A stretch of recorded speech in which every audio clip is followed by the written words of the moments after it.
আমরা তাদের বিরুদ্ধে আমাদের লড়াই আন্দোলন সংগ্রাম জারি রাখবো ইনশাআল্লাহ। রাজনীতিতে আবারও শিবিরের সাথে মুখোমুখি এনসিপি ও বাকশাস।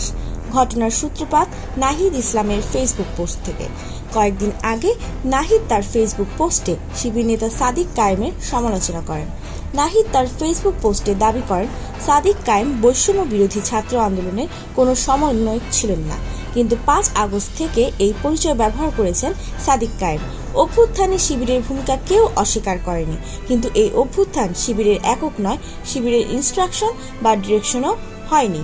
সমন্বয় পরিচয় দিয়ে 1 বছরে কারণ একটা পয়সা নিছে, আমি চ্যালেঞ্জ করতেছি, সেটা কেউ বলতে পারবে না। এরপর এনসিপি নেতা মাহিন সরকার শিবির সর্বত্র গাদ্দারি করেছেন করে ফেসবুকে পোস্ট দেন। এরপর বাকশাস নেতা আব্দুল কাদের শিবিরকে কটাক্ষ করে রীতিমতো বোমা ফাটান।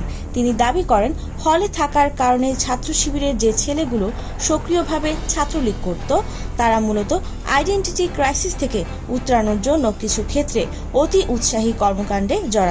ছাত্রলীগ যে নিপীড়ন নির্যাতন চালাতো, তারা সেগুলোর অংশীদার হতো, লীগের কালচারই চর্চা করত।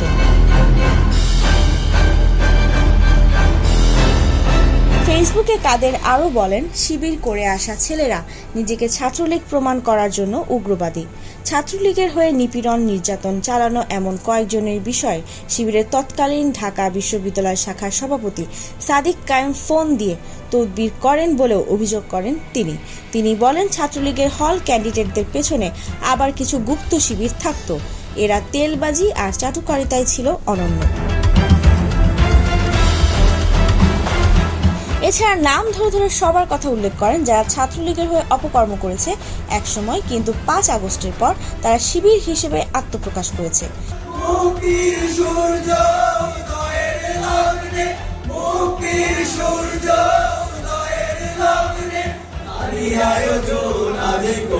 এদিকে শিবির নেতা সাদিক কায়েমও থেমে নেই অনলাইন যুদ্ধে।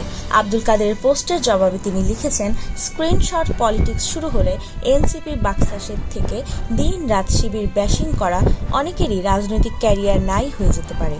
এই সামগ্রিক ঘটনায় বোঝা যাচ্ছে জুলাইয়ের স্টেক হোল্ডারদের মধ্যে চরম আকারে ফাটল ধরেছে। এদিকে উপদেষ্টা মাহফুজ আলম সোমবার তার ফেসবুকে লিখেছেন, 1-11 পদধ্বনি শোনা যাচ্ছে, অর্থাৎ বোঝাই যাচ্ছে তিনি শিবির ও এনসিপির দ্বন্দ্বের ফলাফল বোঝাতে চেয়েছেন। সমন্বয় পরিচয় দিয়ে 1 বছরে কারণ একটা পয়সা নিছে, আমি চ্যালেঞ্জ করতেছি, সেটা কেউ বলতে পারবে না। আমরা তাদের বিরুদ্ধে আমাদের লড়াই আন্দোলন সংগ্রাম জারি রাখবো ইনশাআল্লাহ।